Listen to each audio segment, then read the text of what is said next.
사람의 얼굴에요. 도대체 얼마나 많은 가면이 숨어 있을 수 있는 걸까요? 그리고 그 가면이 하나둘 벗겨졌을 때 드러나는 그 민낯이 얼마나 차갑고 또 잔인할 수 있는지. 저는 제 지나간 시간을 돌아보면서 그런 생각을 참 많이 하곤 합니다. 40여 년. 길다면 길고 또 짧다면 아주 짧은 세월을 살아오면서 제가 분명하게 깨달은 것이 딱 하나 있습니다. 그것은 바로 잘못된 선택 하나가, 그리고 순간에 그릇된 욕심 하나가 한 사람의 인생을, 아니, 어쩌면 그 주변까지 전부 다 송두리째 무너뜨릴 수 있다는 무서운 진실입니다. 저는 오늘 한때 제 가족이었던 사람들의 이야기를 하려고 해요. 하지만 이제는 그 누구보다 못한, 아니, 다시는 마주치고 싶지도 않은 그런 사이가 되어버린 이들의 이야기죠. 그 사람들은요, 자신의 이익이라는 그 거대한 가치 앞에서 너무도 쉽고 태연하게 가면을 벗어던졌습니다. 그리고 은혜라는 단어, 고마움이라는 그 마음을 마치 헌신짝처럼 가차없이 버렸어요. 그들의 화려했던 순간과 그 처참했던 마지막을 바로 곁에서 똑똑히 지켜본 사람으로서 그 씁쓸하고도 어찌 보면 통쾌하기까지 했던 그 기억을 오늘 이곳에 조용히 한번 풀어놓으려 합니다. 저의 어린 시절은요, 늘 바다의 짠내음과 함께 기억됩니다. 부모님은 바닷가 인근의 아주 작은 동네에서 조그마한 포장마차를 운영하셨어요. 멍게며 개불, 해삼 같은 그런 해산물들을 주로 파셨지요. 지금이야 귀한 수안주지만 그때는 그저 바다에서 나는 것들 중 일부였습니다. 형편이 넉넉하지 못했죠. 고기 반찬은커녕 달걀 하나도 참 귀하게 여겼던 그런 시절이었습니다. 명절이나 되어야 겨우 맛볼 수 있었으니까요. 때로는 팔고 남은 해산물이 저와 제 남동생의 밥 반찬이 되곤 했습니다. 꼬들꼬들한 해삼, 특유의 향이 강한 멍게 같은 것들이요. 사실 어린 마음에 그 비릿함이 썩 내키지는 않았습니다. 친구들은 분홍색 소시지 반찬을 싸온다는데 저는 그게 참 부러웠어요. 하지만 행여나 부모님이 속상해 하실까봐 실은 내색 한 번 못하고 꾹 참고 삼켰던 기억이 지금도 선명합니다. 맛있어요 하고 말씀드리면 우리 딸 잘 먹네 하시던 아버지의 그 주름질. 웃음이 지금도 가슴 한편에 아릿하게 남아있네요. 그런 부모님께서 제가 중학교에 올라갈 무렵에 아주 큰 결심을 하셨습니다. 그동안 1,000원, 2,000원, 정말 푼돈처럼 조금씩 모아오신 돈에다가요. 대출까지 더해서 동네에서 가장 번화한 곳에 꽤 큰 횟집을 차리신 겁니다. 포장마차가 아니라 번듯한 상가 건물에 테이블도 여러 개 있는 그런 곳이었죠. 평생 다뤄오신 해산물에 대한 자신감, 그리고 따로 시간을 내서 배우신 회 뜨는 기술까지 더한 정말 과감한 도전이었습니다. 당시의 큰아버님께서는, 그러니까 아버지의 형님 되시는 분이죠. 그분은 무모한 일이라며 아주 극구 만류하셨다고 해요. 잘못되면 길거리에 나앉는다. 지금 하는 포장마차나 잘 지켜라. 그런 걱정 어린 말씀들을 많이 하셨죠. 하지만 아버지의 뜻은 확고했습니다. 언제까지 이렇게 비좁은 곳에서 떨며 장사할 수는 없다. 그리고 저희 어머니는 그런 아버지의 결정을 단 한마디의 불평도 없이 묵묵히 믿고 따르셨지요. 당신이 알아서 하세요. 나는 당신 믿어요. 그 한마디가 전부였습니다. 처음 얼마간은 정말 고전을 면치 못했습니다. 이미 자리를 잡은 오래된 가게들도 많았고 새로 연 가게에 선뜻 들어오는 손님도 적었죠. 텅 빈 가게를 보며 부모님이 얼마나 속을 태우셨을까요? 하지만 두 분의 그 성실함은 결국 빛을 발하기 시작했습니다. 이익을 적게 남기더라도 가장 좋은 품질의 횟감을 들여오셨어요. 곁들여 나가는 반찬, 저희는 스키다시라고 불렀는데 그 스키다시 하나도 넉넉하게 그리고 정성껏 내어주셨습니다. 진심 어린 서비스는 두말할 것도 없었죠. 그 마음이 사람들한테 전해졌는지 가게는 조금씩 입소문을 타기 시작했습니다. 그 집은 정말 믿고 먹을 수 있다. 양이 푸짐하다. 이런 말들이 돌기 시작했죠. 나중에는 그 지역에서 모르는 사람이 없는 그야말로 터줏대감 같은 그런 맛집으로 자리를 잡게 되었습니다. 저는 그런 부모님을 보면서 때로는 과감한 결단이 그리고 그 결단을 뒷받침하는 굳건한 성실함이 한 사람의 인생 흐름을 통째로 바꿀 수 있다는 것을 어깨너머로 배웠습니다. 성인이 된 저는 고향을 떠나 경기도에서 대학을 마쳤습니다. 하지만 졸업 후 결국 다시 고향으로 돌아왔어요. 서울 생활이 몸에 맞는 듯 했던 동생과는 달리 제게는 역시 나고 자란 이곳의 공기가 가장 편안하게 느껴졌거든요. 고향에서 직장을 구하고 그렇게 평범한 나날을 보내던 중에 지금의 전 남편 강문호라는 사람을 만났습니다. 저는 그때 30이었고 그는 35이었습니다. 5살 차이였죠. 결혼을 준비하면서 저는 부모님의 도움을 정중히 사양하고 싶었습니다. 두 분이 얼마나 고생하시면서 그 가게를 일구고 돈을 모으셨는지, 팔고 남은 해산물을 먹던 그 어린 시절부터 누구보다 잘 알았기 때문입니다. 그 돈을 제 결혼 자금으로 쓴다는 것이 너무나 죄송했어요. 문호 씨, 그때는 문호 씨였죠. 그 사람 역시 제 생각에 동의해 주었습니다. 자신은 모아둔 돈이 정말 턱없이 적어서 제게 면목이 없다고 했습니다. 우리 힘으로 시작해요. 작은 전셋집이라도 거기서부터 차근차근 시작합시다. 그렇게 말하는 그 사람이 참 진실되어 보였습니다. 그의 말처럼 시댁의 형편은 무척이나 어려웠습니다. 제가 듣기로는요, 문호 씨가 대학을 졸업할 무렵에 시아버지께서 친한 지인의 말에 속아서 평생 모은 재산을 사기당해 거의 다 날리셨다고 했습니다. 그 후로 문호 씨와 또 서울에서 직장 생활을 하던 그의 여동생, 그러니까 제게는 시누이가 될 현정 씨까지 두 분의 빚을 갚느라 정말 정신이 없었다고 하더군요. 자신들의 미래를 위한 저축은 엄두도 내지 못했던 겁니다. 그 많던 빚이 모두 청산되고 나서야 문호 씨는 겨우 자기 몫의 돈을 모으기 시작했던 거고요. 저희는 가진 돈을 합쳐서 정말 작은 방 2개짜리 그런 전세 아파트를 알아볼 생각이었습니다.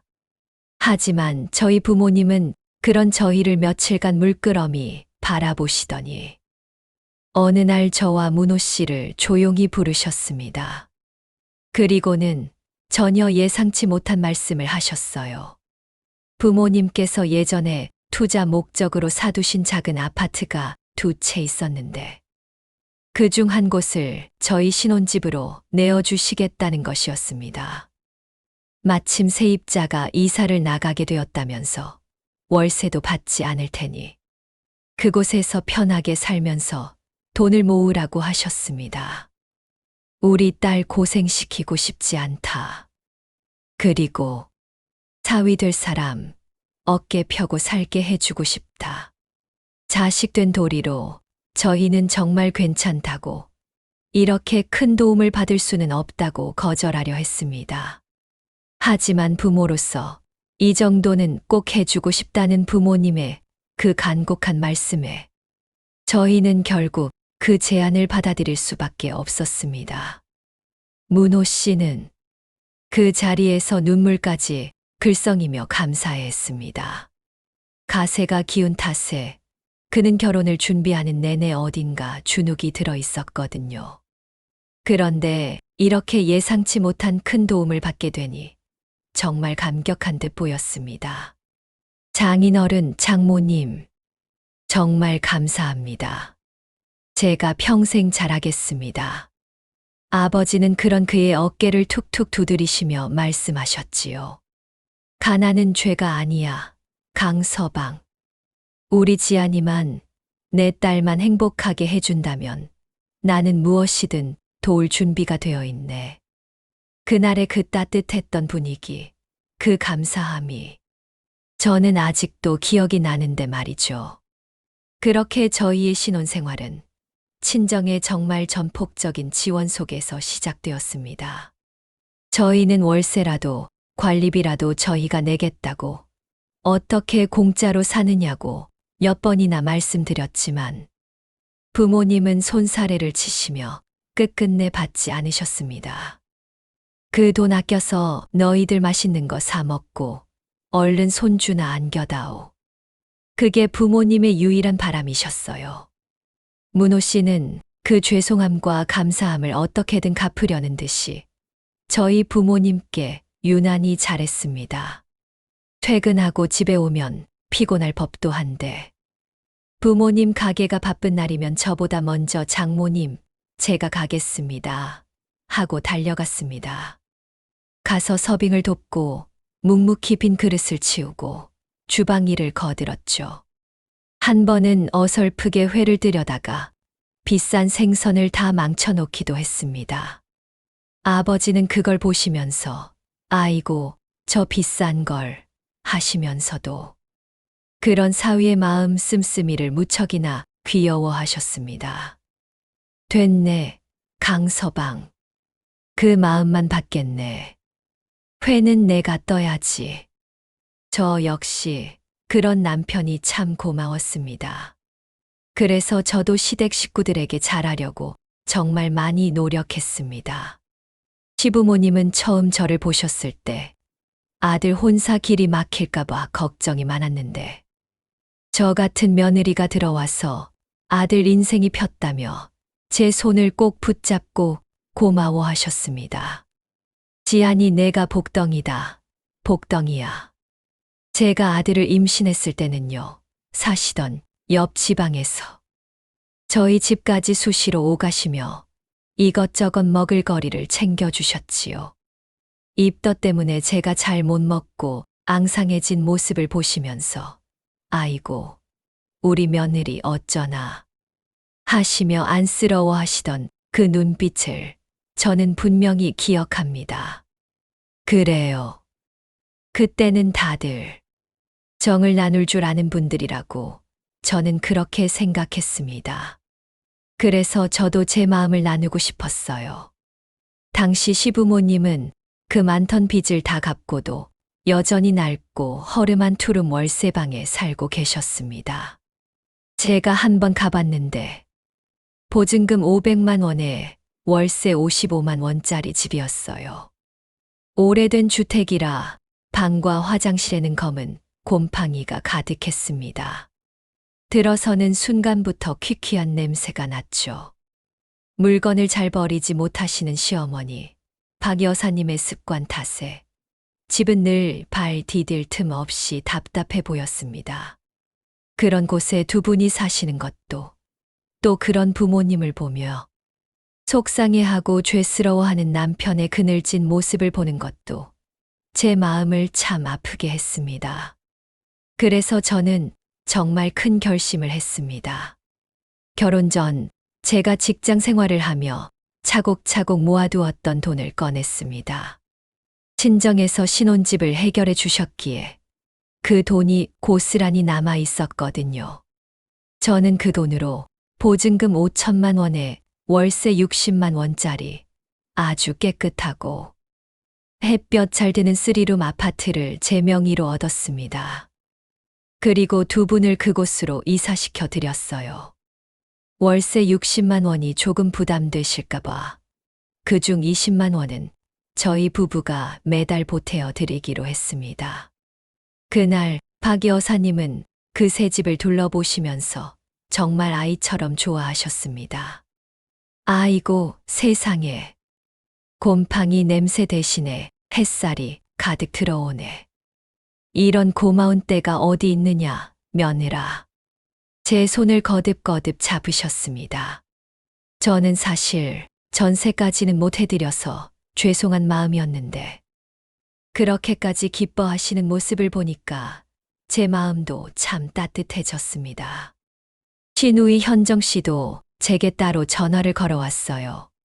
언니 정말 고마워요. 진짜 고마워요. 언니 덕분에 우리 부모님이 이렇게 좋은 집에 살게 됐네요. 제가 나중에 꼭 갚을게요. 진심으로 고마워하는 그 목소리가 수화기 너머로 전해졌습니다. 남편은 저희 부모님께 이 사실을 알리면서 또 면목 없어 했습니다. 제가 했어야 할 일인데 지안이가. 장인어른, 장모님께 또 죄송하게 됐습니다. 하지만 저희 부모님은 도리어 그런 사위를 다독이시면서 제게 아주 훌륭한 일을 했다고, 참 잘했다고 칭찬해 주셨습니다. 사돈 어른들 편히 모시는 것도 다 우리 지안이 복이지. 잘했네, 우리 딸. 그렇게 양가 모두가 참 화목하게 지내던 어느 날이었습니다. 저희가 결혼한 지 한 3년쯤 되었을 때였어요. 당시 저는 둘째인 딸아이를 임신 중이었지요. 남편이 제게 아주 조심스럽게 사업 이야기를 꺼냈습니다. 지안아, 내가 아는 형님이랑 유통사업을 좀 해보고 싶은데 아주 전망이 좋다는 것이었습니다. 자신 있다고요. 솔직히 저는 망설여졌습니다. 그 분야에 대해 제가 아는 바가 전혀 없었고, 사업이라는 게 얼마나 위험한 일인지도 어렴풋이 알고 있었으니까요. 하지만 남편은 정말 간절했습니다. 우리 아이들에게는 정말 가난이 무엇인지도 모르게 아주 넉넉하게 키우고 싶어. 나 정말 자신 있으니까 한 번만 믿어줘. 저는 그 말에서, 그 눈빛에서 과거 포장마차를 접고 횟집을 차리겠다던 저희 아버지의 모습을 보았습니다. 그리고 아버지를 묵묵히 믿었던 저희 어머니처럼 저도 이 사람을, 제 남편을 믿어주기로 했습니다. 과감한 도전이 인생을 바꿀 수도 있다는 것을 저는 이미 제 눈으로 보았으니까요. 남편은 저희가 그동안 모아온 공동 재산의 일부와 그리고 대출금을 합쳐서 그렇게 사업에 뛰어들었습니다. 남편이 이제 평범한 직장인이 아니라 강 사장이 되었다는 소식에 저희 아버지는 또 한 번 통 큰 선물을 하셨습니다. 사장이 되었으면 번듯한 차도 있어야지. 그러시면서 3천만 원이 넘는 깨끗한 중형차를 새로 뽑아주신 겁니다. 뒤에서 내가 팍팍 밀어줄 테니 마음껏 날개를 펼쳐보게. 강 사장. 서울에 있던 제 남동생도 매형 축하드립니다 하면서 좋은 구두를 사서 매형에게 보냈습니다. 새 차와 새 구두를 갖춘 아들을 보면서 박 여사님은 또 한 번 감격에 차서 말씀하셨습니다. 아이고 세상에. 그 비싼 차를 사위한테 선뜻 사주시는 우리 사돈 어른들도 그 마음 씀씀이가 어쩜 그리 예쁜 사돈 총각도 너무 고맙네. 그리고 저를 향해서는 우리 며느라, 우리 문호, 이렇게 믿고 밀어줘서 정말 고맙다고 했습니다. 남편은 그런 가족들의 응원의 보답이라도 하려는 듯이 정말 잠도 줄여가며 사업에 몰두했습니다. 초반에는 어려움도 있었지만 남편의 사업은 정말 놀라울 정도로 빠르게 성장했습니다. 운이 따라주었던 것인지 아니면 정말 그 분야에 소질이 있었던 것인지 남편의 통장에 찍히는 숫자가 매달 달라졌습니다. 저는 솔직히 구체적으로 어떤 유통사업인지 궁금했습니다. 하지만 남편은 그저, 이거 전문적인 분야라 지안이 당신이 들어도 잘 모를 거야 라며 웃어넘기곤 했습니다. 그저 사모님은 남편이 벌어다 주는 돈만 세면 됩니다. 그런 농담과 함께 말입니다. 거기까지였다면 정말 좋았을 겁니다. 얼마나 좋았을까요?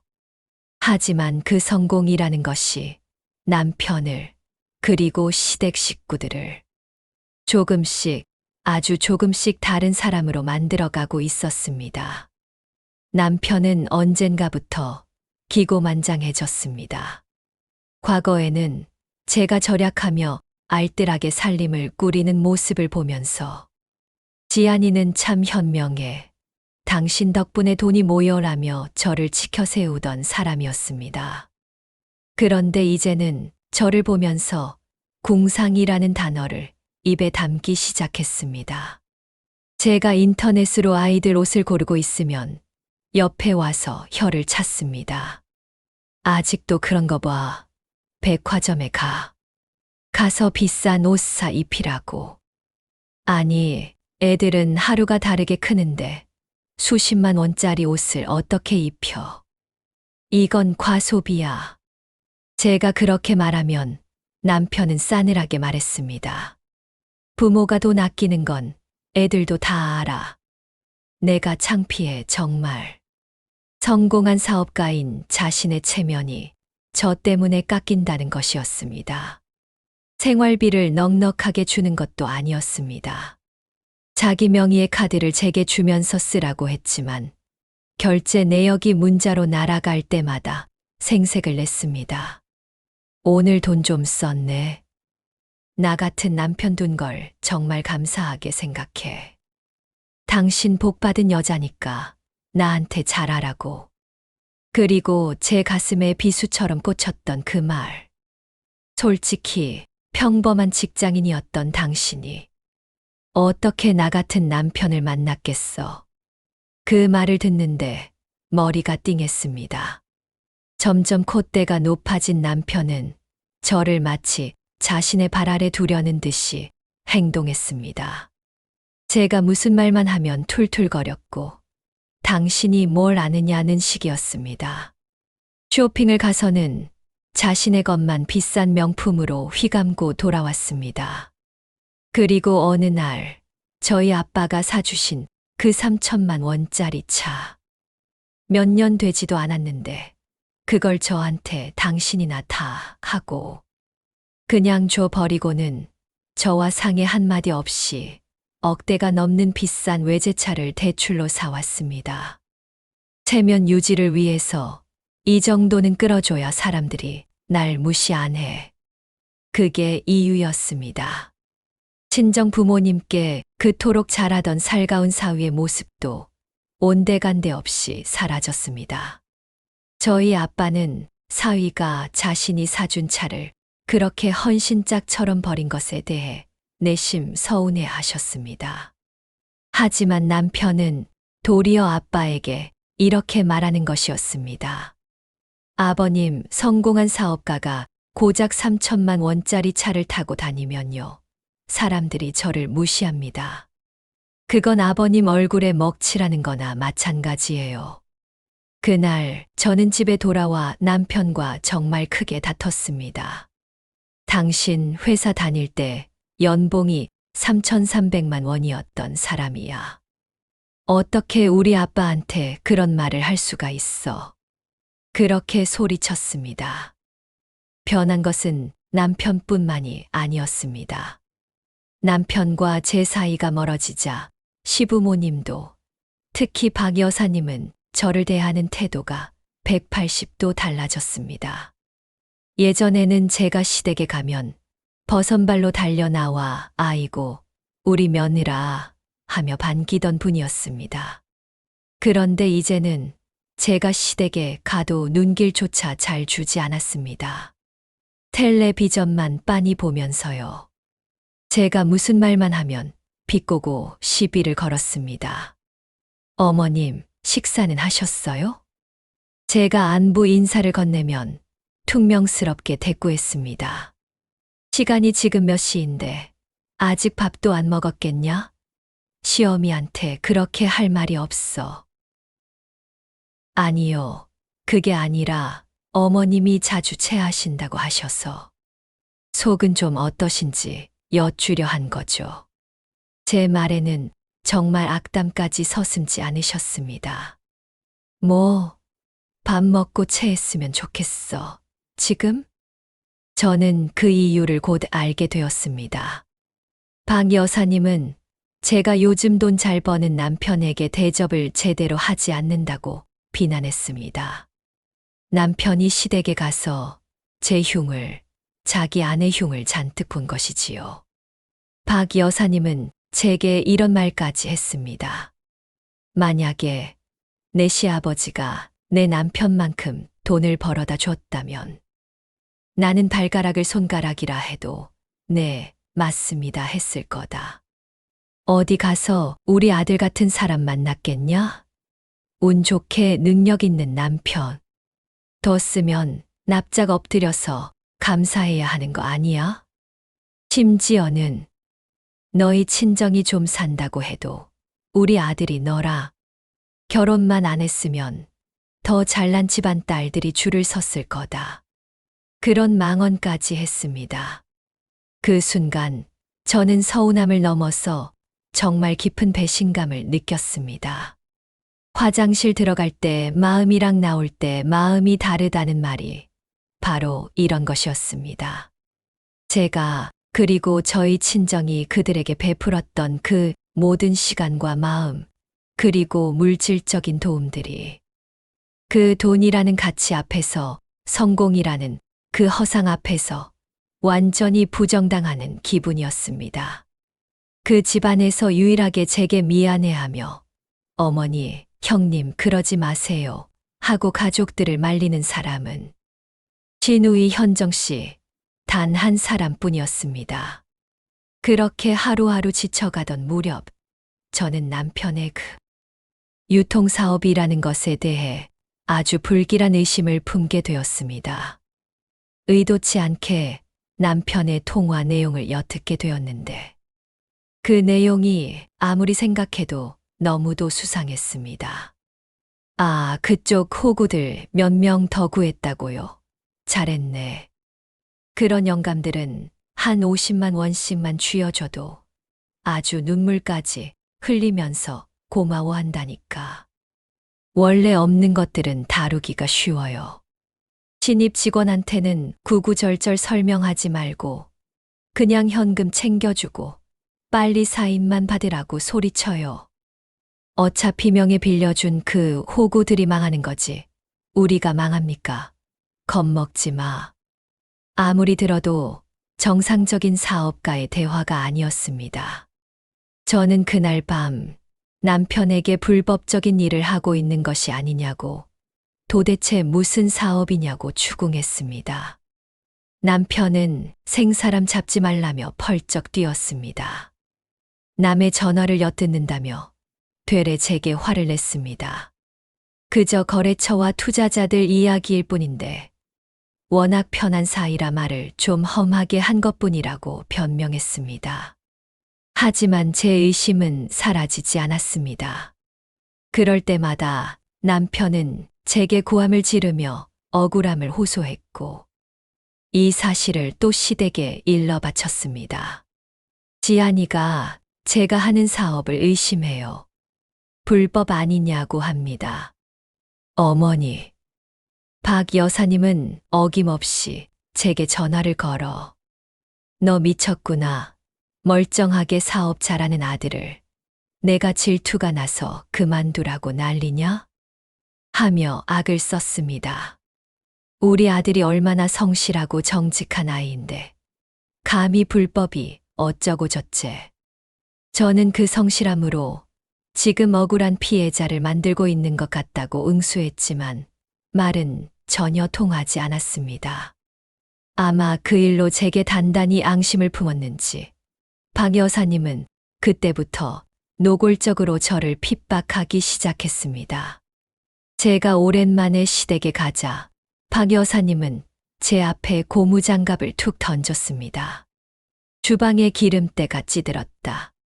내가 오늘 대청소 좀 해라. 명령이었습니다.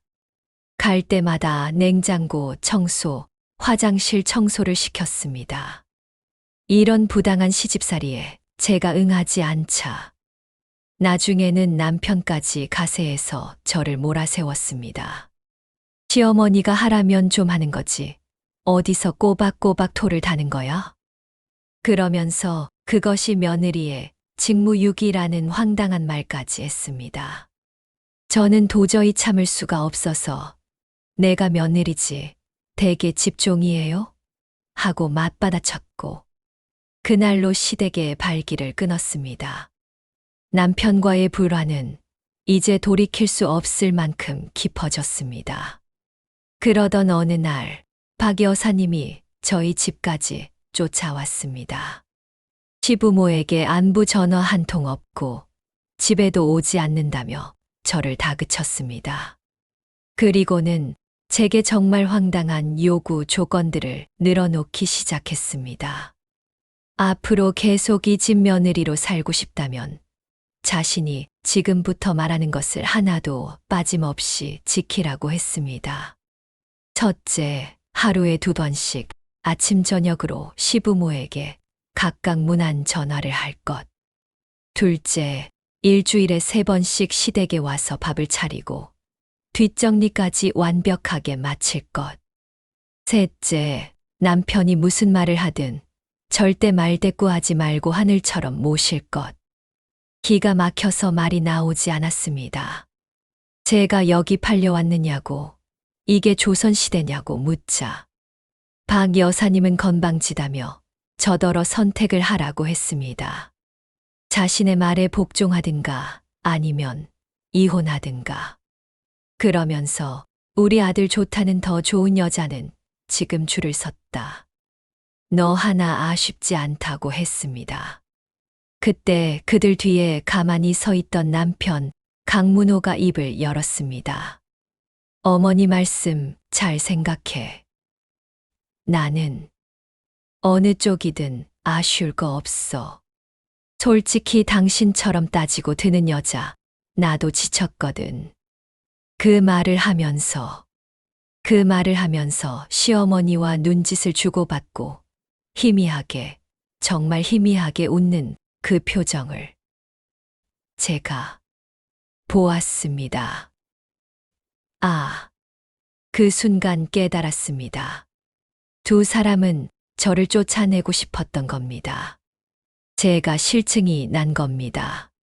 더 잘난 며느리, 더 어리고 예쁘고 말 잘 듣는 새 아내를 드리고 싶어서 저더러 스스로 나가게 하려고 이런 말도 안 되는 억지를 부리고 있었던 겁니다. 분노가 머리끝까지 치밀어 올랐습니다. 저는 소리쳤습니다. 결국 새 며느리 드리고 싶어서 지금 이러시는 거잖아요. 박 여사님은 뻔뻔하게도 나는 선택하라고 했을 뿐이다라며 발뺌했습니다. 저는 그 두 사람의 낯짝에 대고 말했습니다. 어머님, 남편 성공하기 전에는 저만 보면 복덩이다, 은인이다 하지 않으셨어요?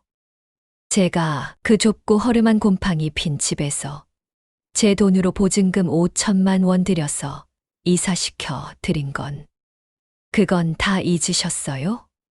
따져 물었습니다.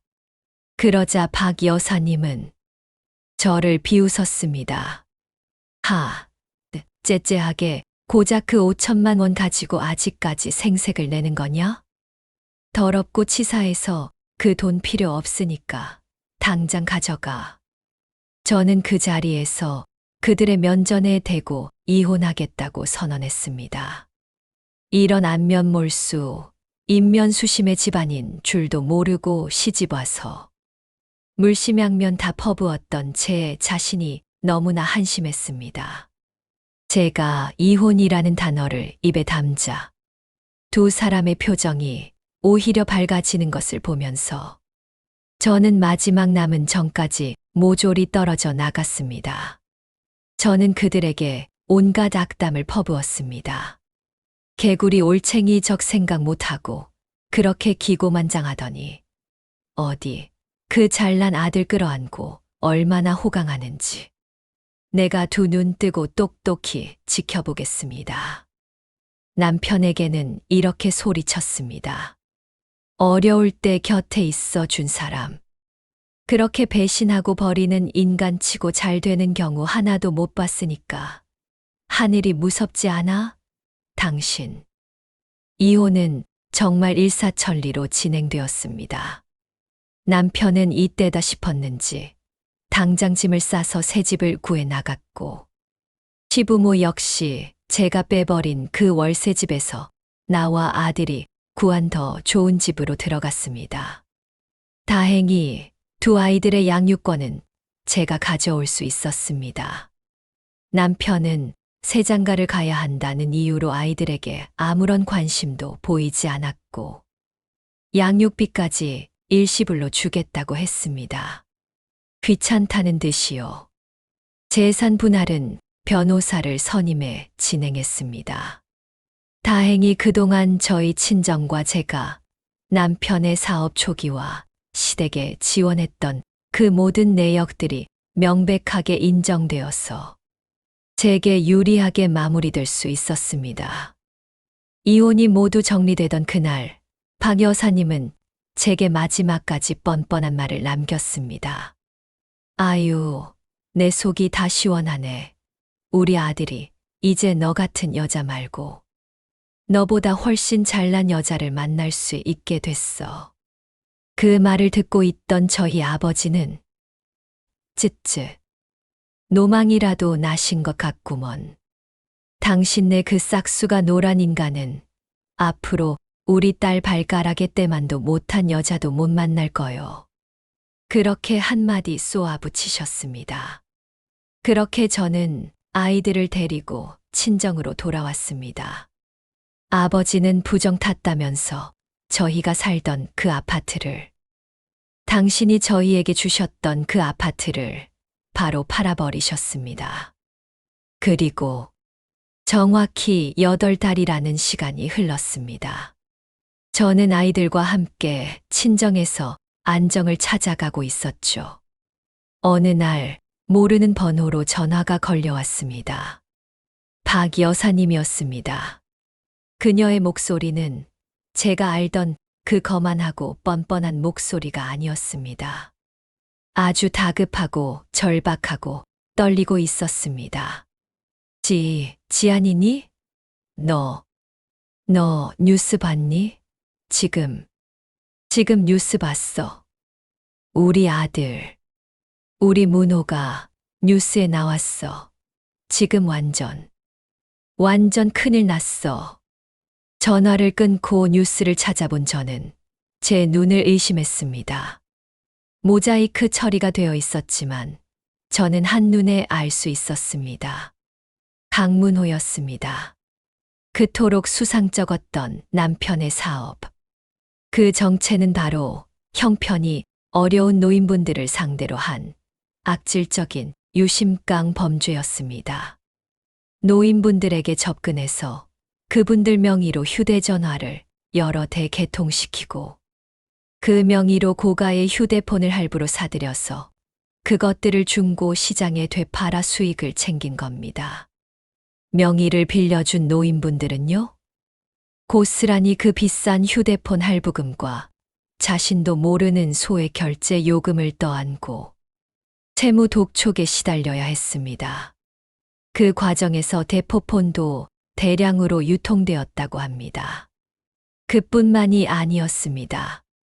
결국 덜미가 잡혀 경찰 조사를 받던 전 남편은 술에 취해 한 건물 경비원을 아주 심하게 폭행하는 일까지 저질렀습니다.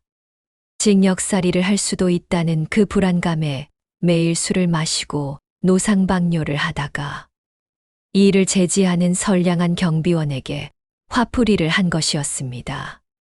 박 여사님은 그 뒤로도 몇 번이나 제게 전화를 걸어 울며 불며 매달렸습니다. 지아나, 제발. 제발 우리 문호 좀 살려줘. 아들의 계좌가 전부 동결되었다면서 변호사 선임비와 그 경비원 폭행 합의금을 제게 빌려달라고 애원했습니다. 신우이 현정 씨는 오빠의 이런 끔찍한 일에 치를 떨면서 나는 저런 인간 오빠로 생각 안 한다. 다시는 저 집안 사람들 안 본다. 가족들과 완전히 연을 끊겠다고 선언했다면서 이제 정말 기댈 곳은 저밖에 없다고 예정을 생각해서라도 도와달라고 했습니다. 저는 아주 차갑게 거절했습니다. 어머님, 남의 눈에 피눈물 흘리게 했으면 당연히 그 죗값을 치러야죠. 저를 그렇게 배신하고 내쫓은 대가로 남은 평생 범죄자가 된 그 잘난 아들, 옥바라지나 하시면서 그렇게 궁상 떨면서 살아보세요. 다시는 저한테 전화하지 마세요. 그리고 그 전화를 끊었습니다. 결국 전 남편 강문호는 범죄 수익금 전액 몰수와 함께 사기와 폭행죄로 징역형을 선고받았습니다. 남의 눈물을 발판 삼아 남의 명의를 도용해 쌓아 올렸던 그 가짜 성공은 그렇게 허무하게 무너져 내렸습니다. 그들과 달리 저는 지금 아주 행복합니다. 저희 부모님은 얼마 전 그 고생하셨던 횟집을 정리하시고 이제는 일하는 저를 대신해 손주들, 제 아이들을 돌봐주시며 여유로운 노후를 보내고 계십니다. 제 남동생도 곧 참하고 착한 여성과 결혼을 앞두고 있어서 저희 집에는 새로운 경사를 기다리는 설렘이 가득합니다. 지나친 욕심 끝에 남는 것은 결국 허무하게 사라질 신기루뿐입니다.